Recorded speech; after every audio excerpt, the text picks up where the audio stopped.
మీరెప్పుడు మొదలు పెడతారో చెప్తే నేను దాని ప్రకారం ప్లాన్ రెడీ చేస్తాను. ప్లాన్ రెడీ చేయాల్సింది నువ్వు కాదు మిస్టర్ రాజా, మేము. ఏంటి?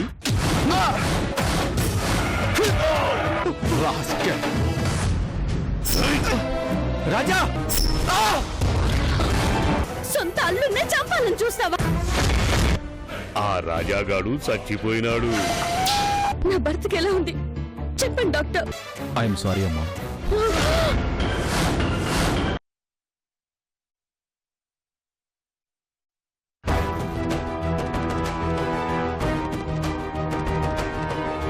తీసుకో బాబు.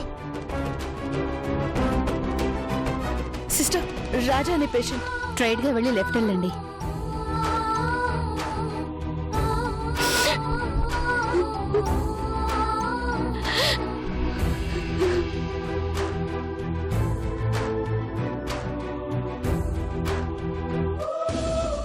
చందు, పెద్దమ్మా,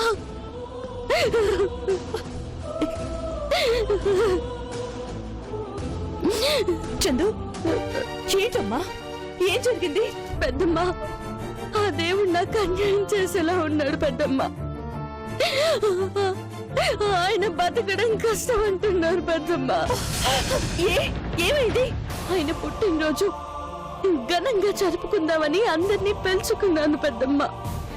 మీ అందరికీ పెద్ద పార్టీ ఇచ్చి నేను ఆయన కలిసి దూరంగా ఎక్కడికైనా వెళ్దాం అనుకున్నాం పెద్దమ్మ. కానీ కానీ ఇప్పుడు రాజా నాకు దూరం అయ్యేలా ఉన్నాడు పెద్దమ్మ. రాజా చావు బతుకుల్లో ఉన్నాడు. ఊరుకో చందు, ఊరుకో. ఏం కాదమ్మా, డాక్టర్స్ తో నేను మాట్లాడతాను. రాజాకేం కాదు. ఆ దేవుడు మనసు లేని బండరాయి కాదమ్మా. రాజాని తప్పకుండా బ్రతికిస్తాడు. ఊరుకో. డాక్టర్, రాజా పరిస్థితి ఏంటి? చాలా క్రిటికల్ పొజిషన్. పల్స్ రేట్ కూడా డౌన్ అవుతుంది. కనీసం 50-50 అని కూడా చెప్పలేము. ఊరుకో చందు, ఏడవకు.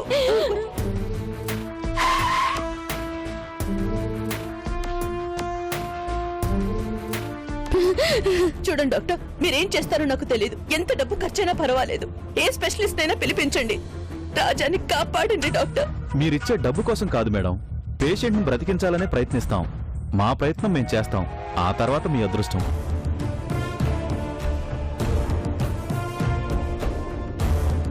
నమస్తే డాక్టర్. నమస్తే. ఆ మెడికల్ లీగల్ కేసుకు సంబంధించి వివరాలు కావాలి. అది మల్టిపుల్ స్టాపింగ్స్ జరిగాయి. బ్రతకటం కొంచెం కష్టమే. అతను హాస్పిటల్కి ఎవరు తీసుకొచ్చారు? ఈవిడే, అతని వైఫ్. నేనోసారి పేషెంట్ని చూడొచ్చా? అతను స్పృహలో లేడు.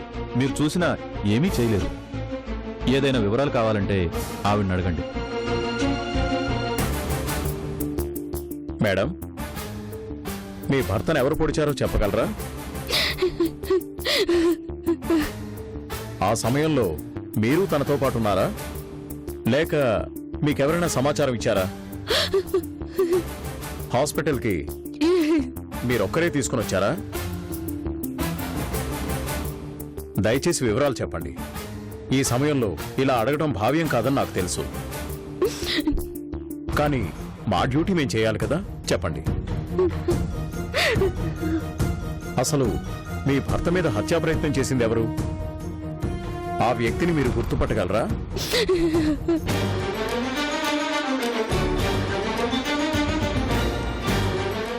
రాజా అనే పేషెంట్. స్ట్రైట్ గా వెళ్ళి లెఫ్ట్ వెళ్ళండి సార్. చెప్పండి మేడం, మీరు చెప్తే గాని మేము యాక్షన్ తీసుకోలేము. మీరు ఆ వ్యక్తిని చూసారా?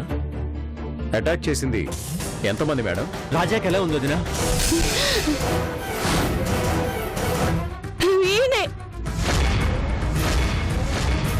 నా భర్తను చంపాలని చూసి నేనే.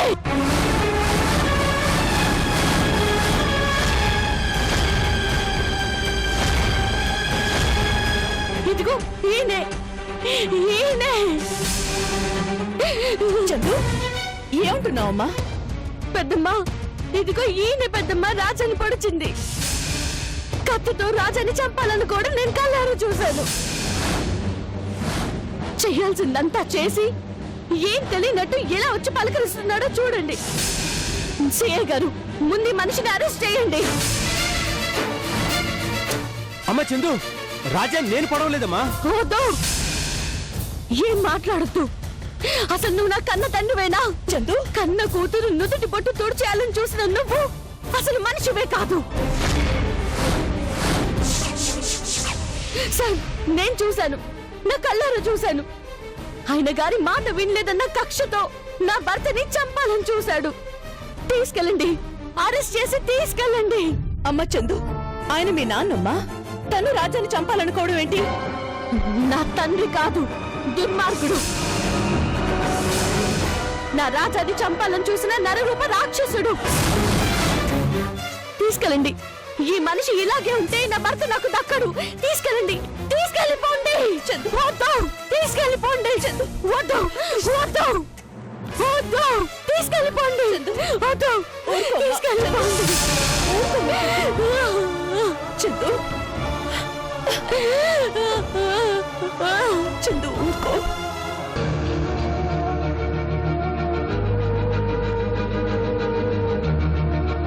రండి.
ఏంద్రా నువ్వు అనేది? నిజం డాడీ, ఇప్పుడే హాస్పిటల్లో పోలీసులు కృష్ణను అరెస్ట్ చేశారంట. అట్టెట్ట అరెస్ట్ చేసినారా? తన మొగుడిని చంపింది తన తండ్రని ఆ రాజాగాడి పిల్లం సాక్ష్యం చెప్పిందంట డాడీ. దాంతో వెంటనే పోలీసులు అరెస్ట్ చేశారు. ఇదేందిరా కథ ఇట్టా మలుపు తిరిగినాది? మనం భార్గవి దొరికిపోతాది అనుకుంటే మధ్యలో ఈ కృష్ణగాడి యాడ్ నుంచి వచ్చినారా? మన ఎదవలు కత్తులతో పొడిచి వెళ్ళాక ఆ కృష్ణగాడు వచ్చాడంట మళ్ళీ. తర్వాత ఏం జరిగిందో ఏంటో తెలీదు. ఆ రాజాగాడి పిల్లం మాత్రం వాళ్ళ నాన్న చంపడానికి కత్తితో పొడిచారని స్టేట్మెంట్ ఇచ్చింది. పోలీసులు అక్కడికక్కడే అరెస్ట్ చేశారు. పోనీలే, ఇట్టాగైనా మనకు మంచే జరిగినది. మంచి ఎలా జరుగుతుంది డాడీ? ఆ భార్గవి ఈ కేసులో ఇరుక్కుంటేనే కదా మన మాట వినేది. హాయిగా తప్పించుకుంది. వాళ్ళ నాన్న అరెస్ట్ అయితే దానికేంటి బాధ? పిచ్చోడా, బుర్రుంటే ఎట్లాంటి సీన్ అయినా మనకి అనుకూలంగా మార్చుకోవచ్చురా. ఏమీ అర్థం కాలేదా? ఇప్పుడు ఆ భార్గవికి బలం ఎవరు? అటు రాజా, ఇటు వాళ్ళ అయ్యా. రాజా చావు బతుకుల్లో ఉన్నాడు, ఇటు చూస్తే అయ్య జైలు పారాయే. ఇక పిల్ల ఒంటరిదేగా. ఇప్పుడు నువ్వు వెళ్ళి 4 ఓదార్పు మాటలు చెప్పినావే అనుకో, వెంటనే పడిపోతాది. హ, అది నువ్వు అనుకున్నంత ఈజీ కాదులే డాడీ. అది చాలా ముదురు. దానికి అసలు వాళ్ళ నాన్నంటే ప్రేమే లేదు. ఆయన్ని చాలా ఏడిపించిందంట.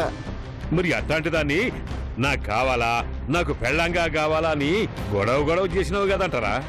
అట్లాంటిదైతేనే మన ఇంట్లో సరిగ్గా సెట్ అవుతుంది డాడీ. దాంతోపాటు దాని వెనక కోట్ల రూపాయలు ఆస్తుంది. అదెలా వదులుకోవాలి డాడీ? ఇప్పుడు నాకు నచ్చినవురా. ముందు మర్యాదగా చెప్పి చూడు. ఒప్పుకోకపోతే వాళ్ళ నాయన చేత రాజాని చంపటానికి పంపించింది అదేనని పోలీసులకు ఉప్పందిద్దాం.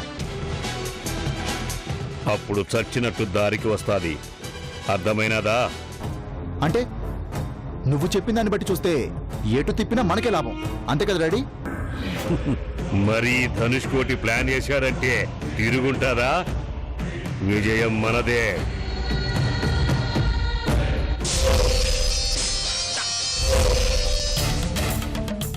ఎక్స్క్యూజ్ మీ, రాజా అనే పేషెంట్ ఏ రూమ్ లో ఉన్నారు? స్ట్రైట్ గా వెళ్ళి లెఫ్ట్ తిరగండి మేడం. Thank you. అక్క, రాజాకి ఎలా ఉందక్క? ఏం చెప్పలేమంటున్నారు జయంతి. చందు ఏదండి? అదిగో ఆ గదిలో రాజా దగ్గరే పిచ్చిదన్లాగా ఎదురు చూస్తోంది.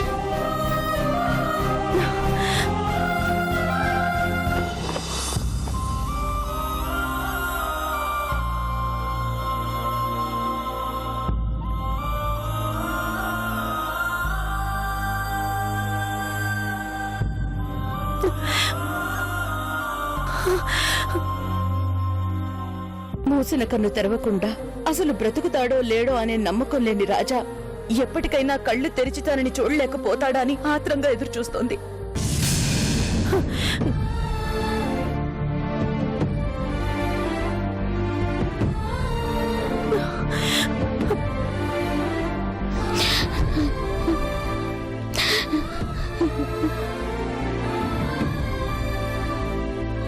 చందు,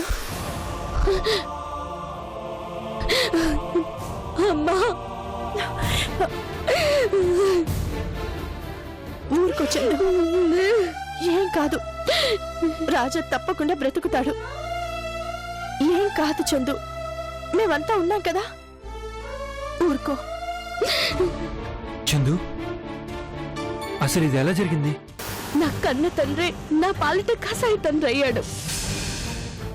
నా భర్తని కసి తీరా పొడిచాడు. ఇంతకంటే దుర్మార్గం, దౌర్జన్యం ఈ ప్రపంచంలో ఎక్కడైనా ఉంటుందా?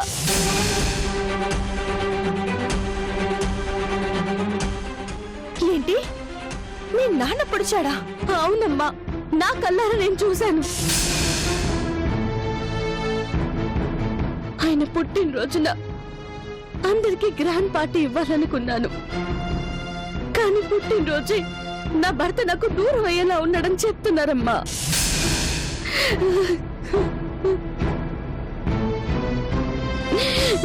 చందు, రాజా తప్పకుండా కోలుకుంటాడు. నా మాట విను, నువ్వు ధైర్యంగా ఉండు.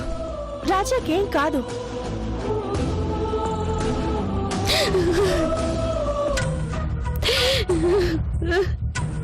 ఎవరు మీరు? లోపలికి ఎందుకు వచ్చారు? ఇది ఐసీయూ. ఎవరు లోపలికి రాకూడదని తెలుసు కదా. అది సారీ డాక్టర్, అతని పరిస్థితి తెలుసుకుందామనే తొందరలో వచ్చాను. నేను రాజాకి అత్తగారిని అవుతాను. కండిషన్ చాలా బ్యాడ్గా ఉంది మేడం. బ్రతికే ఛాన్స్ 5% అనే చెప్పాలి. చాలా ఎక్కువగా డ్యామేజ్ అయింది. పోనీ వేరే డాక్టర్కి ఎవరికైనా చూపించమంటారా? సిటీలో క్రిటికల్ కేసులని మా దగ్గరకే వస్తుంటాయి. ఇక్కడ ఫుల్ ఎక్విప్మెంట్ ఉంది. అలాగే స్పెషలిస్టులు అందరూ ఇక్కడే ఉన్నారు. మీరు ఎవరినైనా పెద్ద డాక్టర్లని పిలిపించాలంటే పిలిపించండి డాక్టర్. ఏ మెడిసిన్స్ కావాలన్నా ఏ దేశం నుంచి అయినా తెప్పించండి. కానీ తనని బ్రతికించండి డాక్టర్, ప్లీజ్. షూర్ మేడం, మా ప్రయత్నం మేము చేస్తాం. కానీ గ్యారంటీ మాత్రం ఇవ్వలేం. ప్లీజ్ మీరు ఎక్కువసేపు ఇక్కడ ఉండొద్దు. ఇన్ఫెక్షన్ వచ్చే ప్రాబ్లం ఉంది. ప్లీజ్.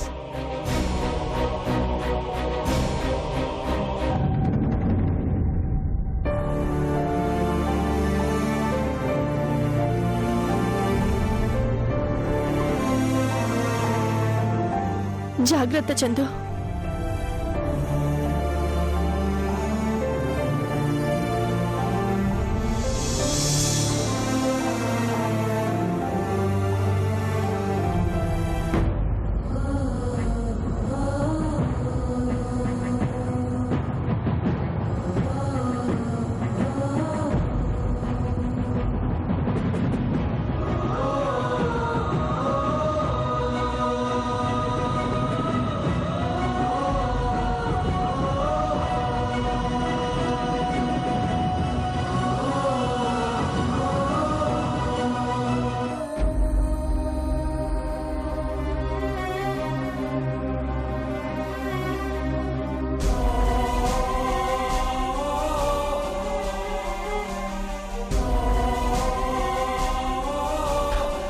రాజా,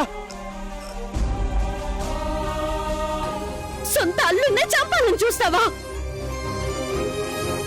కత్తితో రాజాని చంపాలని కూడా నేను కళ్ళారా చూశాను.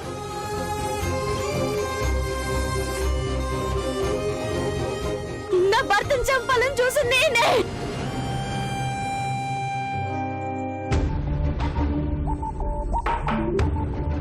నిన్ను చూడటానికి ఎవరు వచ్చారు?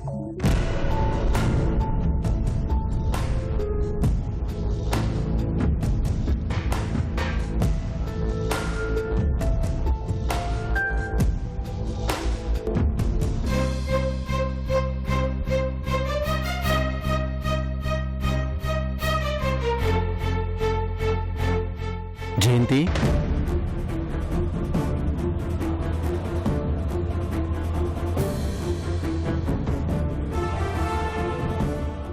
నువ్వు నన్ను చూడడానికి వచ్చావా? ఎందుకు? ఏ స్థాయి నుంచి ఏ స్థాయికి దిగజారిపోయావో చూసిపోదామని వచ్చాను. ఆకాశం నుంచి అంచెలంచెలుగా దిగజారుతూ అధపాతాళానికి పడిపోయావు కదా, నీ మీద నీకే అసహ్యం అనిపించట్లేదు? ఇంత జరిగినా ఏదో ఒక మూలన కొంచెమైనా నీ మీద నమ్మకం ఉండేది. మనిషిగా ఒక్కసారైనా ఆలోచించకపోతావా అని ఆశ ఉండేది. ఆ ఆశ కూడా ఈ రోజుతో పూర్తిగా తుడిచిపెట్టుకుని పోయింది.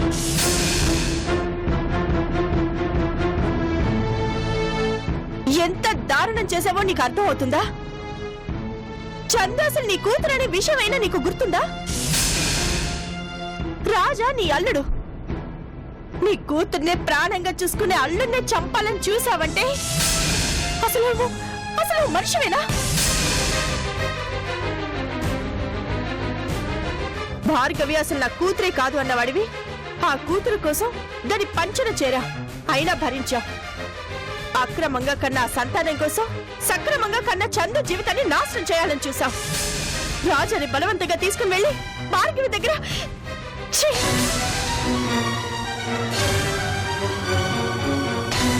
మళ్ళీ తనకో పెద్ద కథ.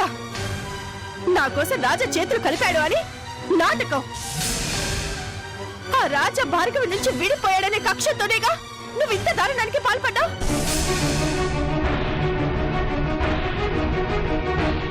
ఆ కూతురి మెప్పు కోసం ఈ కూతురికి అన్యాయం చేసిన నువ్వు అసలు మనిషివా? ప్రపంచంలో స్వార్థపరుల్ని చూశాను కానీ మరి ఇంతటి స్వార్థపరుణ్ణి నేను మొట్టమొదటిసారి చూస్తున్నాను. ఇంతకాలం నేను ఈ విషయంలో తొందరపడ్డానేమో అనుకునేదాన్ని, కానీ ఇప్పుడు అర్థమైంది నేను చాలా తొందరగా మేలుకున్నాను అని. నిజంగా దేవుడు అనేవాడే ఉంటే నీలాంటి వాడికి కఠినమైన శిక్ష వేస్తాడు. ఛీ!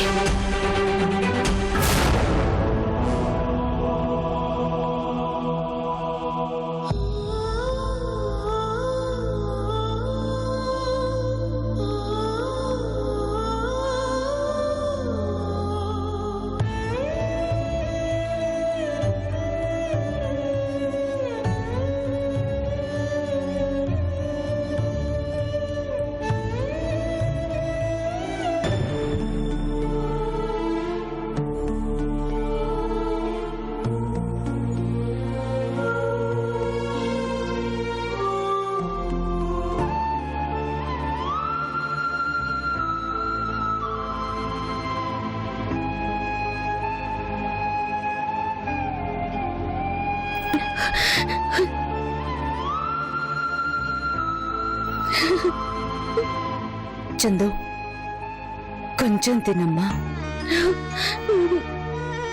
నా మాట విను.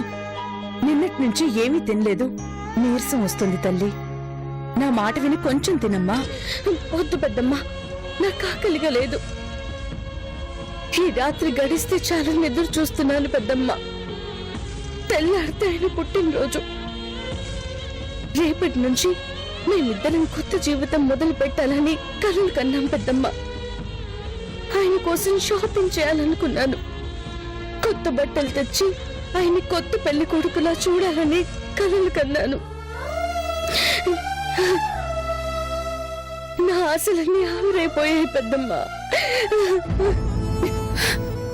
ఏం కాదమ్మా, నువ్వైనా రాజా అయినా ఎవరికీ అన్యాయం చేయలేదు, ఎవరికీ ద్రోహం చేయలేదు. ఆ సంగతి దేవుడికి మాత్రం తెలీదా చెప్పు? రాజా రేపు చక్కగా కళ్ళు తెరిచి చూస్తాడు చూడు. డాక్టర్, డాక్టర్,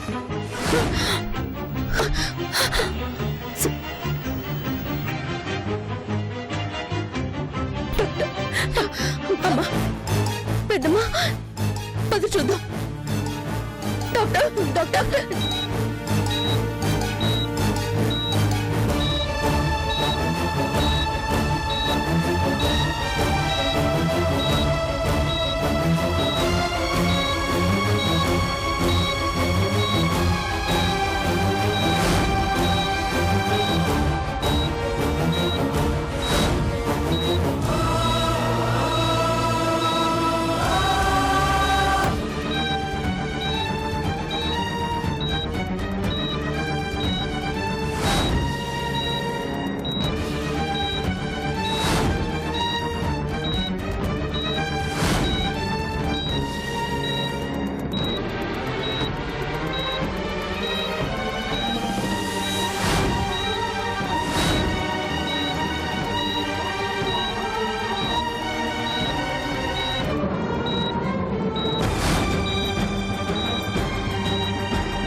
ఏమేం డాక్టర్ ఎలా ఉందో చెప్పండి.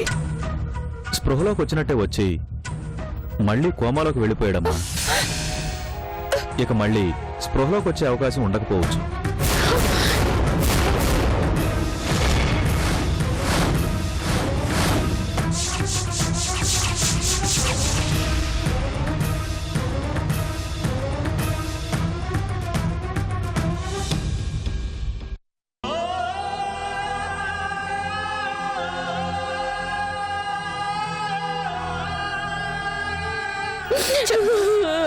పెద్దమ్మా రాజా చచ్చిపోయాడు రా.